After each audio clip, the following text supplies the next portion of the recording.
योगी मंत्रिमंडल का विस्तार होने वाला है। बस कुछ ही देर में, अब से करीब आधे घंटे के बाद शाम 6 बजे कैबिनेट विस्तार होगा। 7 नए मंत्री शपथ लेने वाले हैं। माना यही जा रहा है कि चुनाव से ऐन पहले जो ये मंत्रिमंडल का विस्तार हो रहा है, दरअसल ये एक तरीके से आप कह सकते हैं कि चुनावी चाल है। इसके जरिए कई समीकरणों को साधने का प्रयास किया जा रहा है। योगी कैबिनेट में 7 नए मंत्री शपथ लेंगे। उनके नाम सामने आ चुके हैं। एबीपी न्यूज आपके लिए ये बड़ी कवरेज लेकर आया है। हमारे साथ कई मेहमान जुड़े हुए हैं, कई अलग अलग राजनीतिक दलों के नुमाइंदे हैं और हमारे तमाम सहयोगी भी लगातार जुड़े हुए हैं, जो पल पल की खबर आगे भी आप तक पहुंचाते रहेंगे। और ये वो चेहरे जो आप लगातार देख रहे हैं इस वक्त एबीपी न्यूज पर, बस कुछ ही देर में शपथ लेने वाले हैं। शाम 6 बजे का वक्त इसके लिए तय किया गया है। अखिलेश यादव जी का एक बयान आया, एक बड़ी खबर आ रही है। दर्शकों को जरा बता दें कि यूपी कैबिनेट विस्तार पर समाजवादी पार्टी के अध्यक्ष अखिलेश यादव ने हमला बोला। अखिलेश यादव ने कहा कि सरकार के जाति के अनुसार मंत्री बनाने से कुछ नहीं होगा। बीजेपी सरकार जाति जनगणना से क्यों डर रही है? अखिलेश ने कहा कि कल प्रतापगढ़ में जिस तरह से जनता ने बीजेपी सांसद को दौड़ाया, उससे जनता की नाराजगी का पता चलता है। जाति जनगणना से क्यों डर रही है बीजेपी, यह सवाल भी उन्होंने खड़ा किया है। और एक सांसद का जिक्र करते हुए उन्होंने कह दिया कि जनता दौड़ा रही है बीजेपी के नेताओं को। योगी कैबिनेट विस्तार पर अखिलेश यादव ने एक तरीके से यह तंज किया है, उन्होंने चुटकी ली है। डॉक्टर विशाल मिश्रा जी, मैं आपके पास आऊंगा, लेकिन उससे पहले जरा सुनवाते हैं अखिलेश यादव का यह बयान।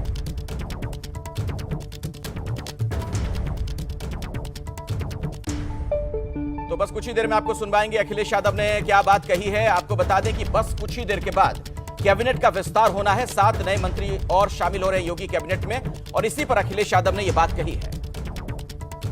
जब मंत्री कुछ नहीं कर सकते, सरकार का बजट खत्म हो गया, सप्लीमेंट्री के बाद एक और सप्लीमेंट्री तो आ सकता है, तो जब बजट ही नहीं है तो मंत्री क्यों बना रहे हो? जिस सरकार के पास, जिन मंत्रियों के पास बजट ही नहीं पहुंचेगा, तो किस लिए मंत्री बना रहे हैं? केवल ये देख करके इस जाति के ये मंत्री हैं, इस जाति के मंत्री हैं, इस जाति के मंत्री बन गए। जाति के मंत्री बन जाने से लाभ नहीं होना है। यहां पर योगी मंत्रिमंडल का विस्तार होने वाला है। बस कुछ ही देर में, अब से करीब आधे घंटे के बाद शाम 6 बजे कैबिनेट विस्तार होगा। 7 नए मंत्री शपथ लेने वाले हैं। माना यही जा रहा है कि चुनाव से ऐन पहले जो ये मंत्रिमंडल का विस्तार हो रहा है, दरअसल ये एक तरीके से आप कह सकते हैं कि चुनावी चाल है। इसके जरिए कई समीकरणों को साधने का प्रयास किया जा रहा है। योगी कैबिनेट में 7 नए मंत्री शपथ लेंगे।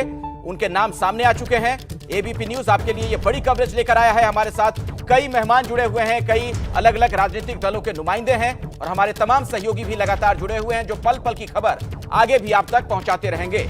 और ये वो चेहरे जो आप लगातार देख रहे हैं इस वक्त एबीपी न्यूज पर, बस कुछ ही देर में शपथ लेने वाले हैं। शाम 6 बजे का वक्त इसके लिए तय किया गया है।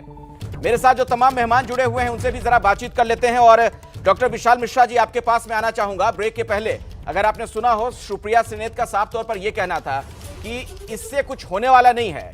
ये जो कोशिश की जा रही है योगी सरकार की तरफ से, इसका कोई हासिल नहीं होने वाला है।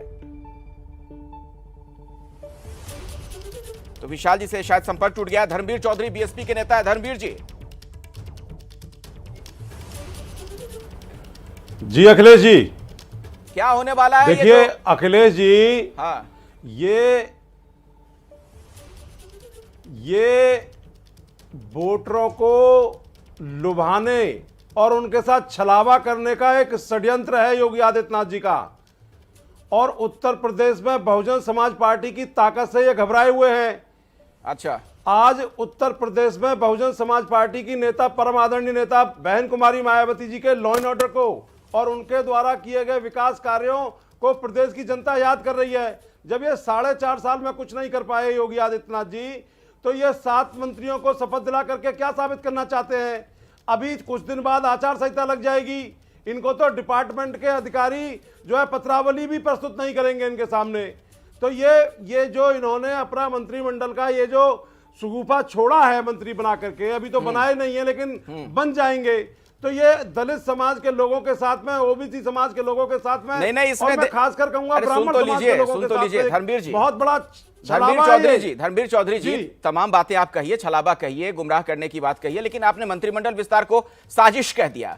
उस पर सवाल खड़े होंगे। और दूसरी बात ये, आपने दलित समाज की बात की, ओबीसी की बात की, सुन तो लीजिए वोटरों के साथ में सर, सुन तो लीजिए धर्मेंद्र जी, ये जो 7 जो चेहरे अभी थोड़ी देर में शपथ लेंगे ना, मैं आपको बता दूं, जनगणना से भाग रहे हैं। सुन तो लीजिए धर्मवीर जी, उसमें 4 ओबीसी हैं और 2 SC ST हैं, ज्यादातर इसी समुदाय के लोग हैं जिनके बारे में आप कह रहे हैं। किसानों के साथ में ये छलावा कर रही है सरकार, ये भयभीत हैं, ये बहुजन समाज पार्टी की ताकत से और किसान आंदोलन से भयभीत हैं।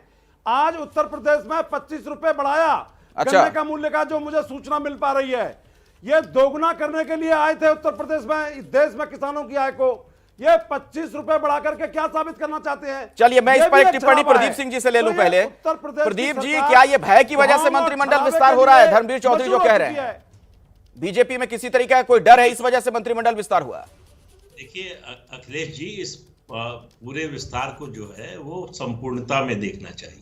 भारतीय जनता पार्टी 2014 से जिस तरह से अति पिछड़े वर्ग की जातियों को, छोटी छोटी, जिनकी संख्या में जो छोटी है, जिनको प्रतिनिधित्व राजनीतिक नहीं मिलता था, जिनको सत्ता में भागीदारी नहीं मिलती थी, उनको जोड़ने का प्रयास लगातार कर रही है। और उसका नतीजा 2014, 2019 2 लोकसभा और 1 विधानसभा चुनाव में दिखाई दिया। मैं आपको एक छोटा सा किस्सा बता रहा हूँ। 2002 की 19 साल पुरानी बात, 2002 में मैं हिमाचल प्रदेश में चुनाव कवर करने के लिए गया। मंडी एक जगह है, वहाँ शहर है, बड़ा शहर है, वहाँ 2014 के बाद कोची से मैंने एक सवाल पूछा। सुन लीजिए भाई, उसमें अरे धर्मवीर जी सुन तो लीजिए, ये बीजेपी की डबल इंजन की सरकार। धर्मवीर जी सुन लीजिए, वो पत्रकार है, सुन लीजिए ना, उनको अपनी बात रखने दीजिए, फिर मैं आता हूँ आपके पास। हाँ। इंदिरा जी की तो हत्या हुए 18 साल हो गए, तो उन्होंने कहा उनके चेहरे पर कोई अंतर नहीं आया। उन्होंने कहा वो जो भी हो, लेकिन उन्हीं को वोट देंगे क्योंकि वो गरीबों के बारे में सोचती है। ये जो छवि थी इंदिरा जी की गरीबों के मन में, वो छवि जो है धीरे धीरे मोदी जो है ग्रहण करते जा रहे हैं। आप देखिए जिस तरह से अति पिछड़ों के, दलितों के वोट मिल रहे हैं बीजेपी को, इससे पहले नहीं मिल रहे थे।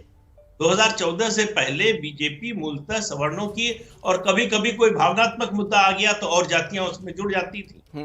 अब वो जो सामाजिक समीकरण बना है, उसको भाजपा स्थायी करने की कोशिश कर रही है। अच्छा, इन मंत्रियों से सरकार में कोई असर नहीं पड़ने वाला। इसी से जोड़कर मैं एक सवाल पूछ लेता हूं। आपने एक बहुत अच्छी बात कही प्रदीप जी कि सामाजिक समीकरण को अस्थायी करने की कोशिश में है बीजेपी। तो ये जो सामाजिक समीकरण अस्थायी करने का प्रयास है डॉक्टर आशुतोष वर्मा जी, इससे आप लोगों में किसी तरह की कोई घबराहट तो नहीं है समाजवादी पार्टी में?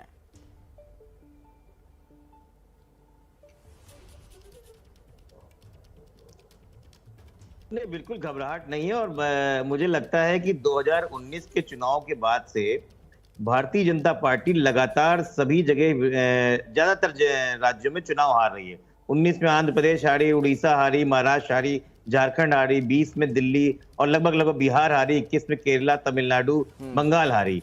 और अब जब 2.5 महीने मात्र रह गए हैं, उसके बाद आचार संहिता लग जाएगी उत्तर प्रदेश में, तो सामाजिक समीकरण याद आ रहा है। असल में इनको पता है कि अभी आम जो हमारे पंचायत चुनाव है, जिस तरीके से लोगों ने बाइकआउट कर दिया है, और जैसे उत्तर प्रदेश में गांव देहातों से खबरें आ रही हैं कि बीजेपी के नेता वहां से भगाए जा रहे हैं, तो अब ये जो है खाली चला चली की बेला में ये काम करने की कोशिश कर रहे हैं। और देखिए इसी बेला में आपके नेता ने एक बयान दिया है, मैं दर्शकों को जरा बता दूं। आशुतोष जी, अखिलेश यादव जी का एक बयान आया, एक बड़ी खबर आ रही है, दर्शकों को जरा बता दें कि यूपी कैबिनेट विस्तार पर समाजवादी पार्टी के अध्यक्ष अखिलेश यादव ने हमला बोला। अखिलेश यादव ने कहा कि सरकार के जाति के अनुसार मंत्री बनाने से कुछ नहीं होगा। बीजेपी सरकार जाति जनगणना से क्यों डर रही है? अखिलेश ने कहा कि कल प्रतापगढ़ में जिस तरह से जनता ने बीजेपी सांसद को दौड़ाया, उससे जनता की नाराजगी का पता चलता है। जाति जनगणना से क्यों डर रही है बीजेपी, यह सवाल भी उन्होंने खड़ा किया है। और एक सांसद का जिक्र करते हुए उन्होंने कह दिया कि जनता दौड़ा रही है बीजेपी के नेताओं को। योगी कैबिनेट विस्तार पर अखिलेश यादव ने एक तरीके से यह तंज किया है, उन्होंने चुटकी ली है। डॉक्टर विशाल मिश्रा जी, मैं आपके पास आऊंगा, लेकिन उससे पहले जरा सुनवाते हैं अखिलेश यादव का यह बयान।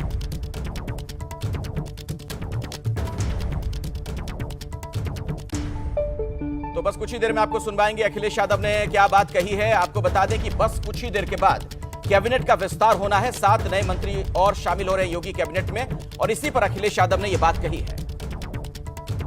जब मंत्री कुछ नहीं कर सकते, सरकार का बजट खत्म हो गया, सप्लीमेंट्री के बाद एक और सप्लीमेंट्री तो आ सकता है, तो जब बजट ही नहीं है तो मंत्री क्यों बना रहे हो? जिस सरकार के पास, जिन मंत्रियों के पास बजट ही नहीं पहुंचेगा, तो किस लिए मंत्री बना रहे हैं? केवल ये देख करके इस जाति के ये मंत्री हैं, इस जाति के मंत्री हैं, इस जाति के मंत्री बन गए। जाति के मंत्री बन जाने से लाभ नहीं होना है। डॉक्टर विशाल मिश्रा जी, ये जाति के जो मंत्री बन जाएंगे अलग अलग जातियों के, इससे क्या लाभ होगा? अखिलेश यादव कह रहे हैं कि मंत्री कुछ कर तो सकते नहीं, बजट खत्म हो चुका है।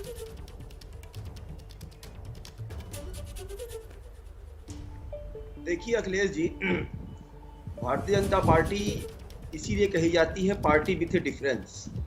किस तरीके से भारतीय जनता पार्टी न केवल अपने दिए गए नारे कि सबका साथ, सबका विकास, सबके विश्वास को लेकर चलती है, बल्कि दर्शाती भी है। मैं यहाँ पूछना चाहता हूँ समाजवादी पार्टी के प्रवक्ता से कि इनके नेता कह रहे हैं कि जब बजट ही नहीं है तो किस लिए मंत्री बनाया जा रहा है। मान्यवर, बजट का एलोकेशन आज तो हुआ नहीं है। बजट का एलोकेशन तो बजट के टाइम पे ही हुआ होगा। और कोरोना कालखंड के दौरान जो मंत्री लोग दुर्घटना का शिकार हुए आज हमारे बीच में नहीं है और पद खाली हैं, तो क्या वो कार्यालय खाली रखा जाए? पहली बात तो ये। दूसरी बात तो ये, मंत्रिमंडल का विस्तार हर मुख्यमंत्री, हर प्रधानमंत्री का अपना प्रेरोगेटिव होता है। और रही बात तीसरी कि मैं यहाँ पर समाजवादी पार्टी और बहुजन समाजवादी पार्टी के प्रवक्ता से पूछना चाहता हूँ और कांग्रेस के प्रवक्ता से कि आपने अपने कार्यकाल के दौरान कितने अनुसूचित जाति और जनजाति के लोगों को मंत्री का पद दिया था? ईमानदारी से बताइए, गिन के बताइएगा।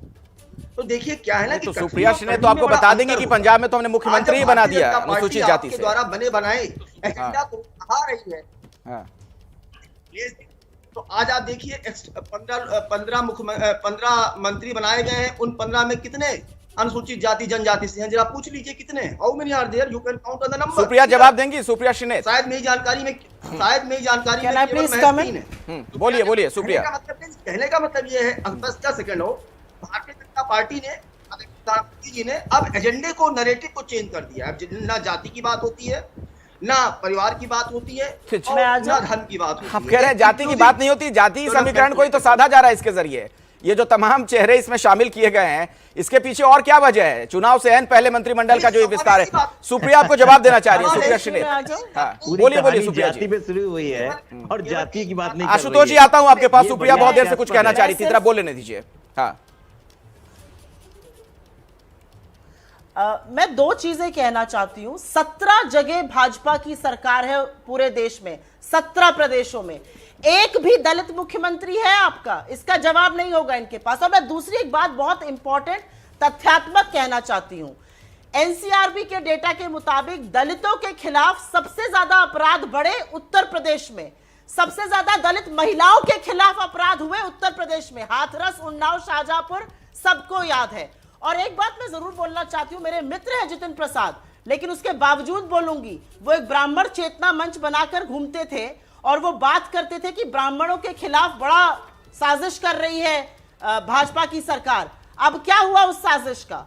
और मैं पूछना चाहती हूं कि पार्टी में द डिफरेंस वही पार्टी है ना जो सरकार में होने के बाद महिलाओं के लिए कहती है रेप हुआ ही नहीं, और सीबीआई की चार्जशीट आने के बाद सारी की सारी सरकार के और प्रशासन के मुंह पर ताला लग जाता है। ये वही पार्टी विद द डिफरेंस है ना जो हिंदुस्तान की हिस्ट्री में एक अकेले पार्टी अध्यक्ष हैं जो रंगे हाथों ब्राइब लेते पकड़े गए और कन्विक्ट हुए। इनके कोल मंत्री कन्विक्ट हुए, जया जेटली कन्विक्ट हुई। ये पार्टी विद द डिफरेंस की आप बात कर रहे हैं। ठीक है सुप्रिया जी, मैं आता हूं इस पर। इस बीच एक बड़ी खबर आ रही है, दर्शकों को जरा मैं एक जानकारी दे दूं। सुप्रिया जी आऊंगा मैं आपके पास। एक बड़ी खबर ये आ रही है, जानकारी ये मिल रही है कि जितिन प्रसाद कैबिनेट मंत्री होंगे और बाकी तमाम जो चेहरे सामने आ रहे हैं वो राज्य मंत्री के तौर पर शपथ लेंगे। जितिन प्रसाद को कैबिनेट मंत्री का दर्जा दिया जा रहा है और बाकी राज्य मंत्री होंगे। पंकज, आप इसमें कुछ कहना चाह रहे थे शायद।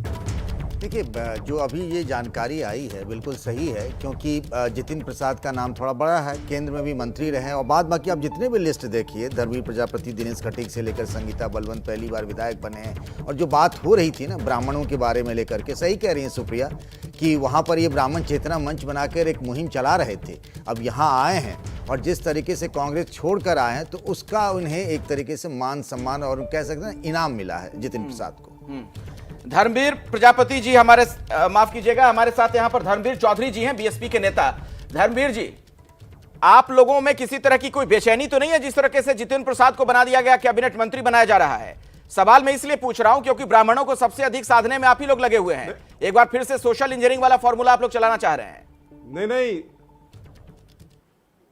अखिलेश जी, अब तक तो ये जितिन प्रसाद जो है कोसते थे बीजेपी को, और मैं आपको ब्राह्मणों के बारे में बता दूं कि प्रधानमंत्री जी के बहुत खास आदमी एक है शर्मा जी बुजुर्ग, वो गुजरात से उत्तर प्रदेश में भेजे गए थे कि ये मंत्रिमंडल में कैबिनेट मंत्री बनेंगे, और बाबा योगी आदित्य ने उनको सामान रखने की जगह नहीं दी उत्तर प्रदेश लखनऊ में, और उनको बैरंग वापस भेज दिया दिल्ली।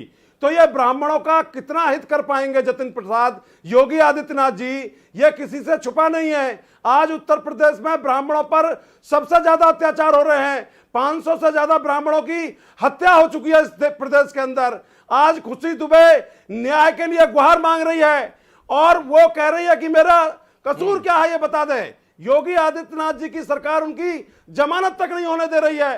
तो ये ब्राह्मणों के कोई हितैषी नहीं है, ये अच्छा, घड़ियाली तो ब्राह्मणों के हितैषी बीएसपी है सिर्फ, ये हम मान के चले। ओबीसी के साथ में आपके मुताबिक ब्राह्मणों की हितैषी पार्टी सिर्फ बीएसपी है कर रही है। हाँ। और उत्तर ब्राह्मणों की हितैषी सिर्फ बीएसपी है, आप ये कहना चाह रहे हैं? तो चुनाव नजदीक आने पर जो आप लोग प्रबुद्ध सम्मेलन करने लगते हैं तो ब्राह्मणों की सबसे बड़ी हितैषी पार्टी बीएसपी हो गई। चलिए इस पर आगे बातचीत हो उससे पहले दर्शकों को बता दें एक और बड़ी खबर, चूंकि बस कुछ ही देर में मंत्रिमंडल विस्तार होने वाला है तो लगातार कुछ अपडेट्स आ रहे हैं, दर्शकों को बताना जरूरी है। कैबिनेट विस्तार से पहले योगी सरकार ने विधान परिषद के लिए 4 नामों की सिफारिश की है। उत्तर प्रदेश विधान परिषद के लिए सरकार ने चौधरी वीरेंद्र सिंह गुर्जर, गोपाल अंजान खुर्जी, जितिन प्रसाद और संजय निषाद के नाम की सिफारिश की है। इस खबर से जुड़ी कुछ और जानकारी आगे हम आपको देंगे। फिलहाल एक छोटा सा ब्रेक। ये बड़ी खबर और इस पर बड़ी कवरेज एबीपी न्यूज पर लगातार जारी है, आप जुड़े रहिए हमारे साथ। तो इस वक्त की बड़ी खबर उत्तर प्रदेश से है, जहां पर बस कुछ ही देर में योगी कैबिनेट का विस्तार होना है, और इस खबर पर बड़ी कवरेज आप देख रहे हैं लगातार एबीपी न्यूज पर। और देखिए आप राजभवन में किस तरह की हलचल नजर आ रही है, लोग पहुंचने, मेहमान पहुंचने शुरू हो चुके हैं, और बस कुछ ही देर में वो तमाम लोग भी पहुंचेंगे जिन्हें शपथ लेनी है। आप देख रहे हैं यहां पर तैयारियां पूरी हो चुकी हैं। ये आप उत्तर प्रदेश में, आप सीधे लखनऊ से तस्वीरें देख रहे हैं, राजभवन में किस तरह की गहमा गहमी अभी नजर आ रही है। और इन सब के बीच एक अपडेट एक बार फिर से दर्शकों को हम दे दें कि कैबिनेट विस्तार से पहले योगी सरकार ने विधान परिषद के लिए 4 नामों की सिफारिश की है। उत्तर प्रदेश विधान परिषद के लिए सरकार ने चौधरी वीरेंद्र सिंह गुर्जर, गोपाल अंजान खुर्जी, जितिन प्रसाद और संजय निषाद के नाम की सिफारिश की है। मेरे साथ मेरे वरिष्ठ सहयोगी पंकज झा स्टूडियो में लगातार जुड़े हुए हैं। पंकज, इन नामों में कुछ एडजस्टमेंट भी आप देख रहे हैं क्या, कि कोई अगर मंत्री नहीं बन पाया तो फिर उसे यहां ले आए? देखिए, इसमें से 2 नाम तो बहुत पहले से तय हो गए थे। दिल्ली में जब अमित शाह के घर पर बैठक हुई थी, मुझे याद है, जितिन प्रसाद और संजय निषाद। और संजय निषाद चूंकि गठबंधन में आ रहे थे तो उनको देना था, जितिन प्रसाद को एमएलसी बना के मंत्री बनाना था। एक भुर्जी समुदाय से प्रतिनिधित्व देने के लिए उनको बनाया गया है। और सबसे बड़ी बात ये थी ना कि तेजपाल नागर जो कि दादरी से विधायक हैं, उनको, और साथ ही आपको बताऊं कि सोमेंद्र तोमर, इन दोनों में से किसी एक को योगी सरकार में मंत्री पद देना था। ये दोनों गुर्जर समुदाय के हैं, क्योंकि योगी सरकार में अशोक कटारिया इकलौते गुर्जर मंत्री हैं। तो ये हो रहा था पश्चिमी यूपी में थोड़ा सा सामाजिक समीकरण ठीक करने के लिए, लेकिन गुर्जर को जगह नहीं मिली तो एमएलसी बना के उनको एडजस्ट कर लिया गया है, ऐसा मुझे लग रहा है और ऐसी मुझे जानकारी मिली है। और इस बीच दर्शकों को हम एक अपडेट दे दें कि योगी आदित्यनाथ उत्तर प्रदेश के मुख्यमंत्री राजभवन के लिए रवाना हो चुके हैं, बस कुछ ही देर में वहां पर पहुंचेंगे और ये जो शपथ ग्रहण समारोह है ये विधिवत शुरू हो जाएगा। इस खबर पर लगातार हमारी नजर बनी हुई है।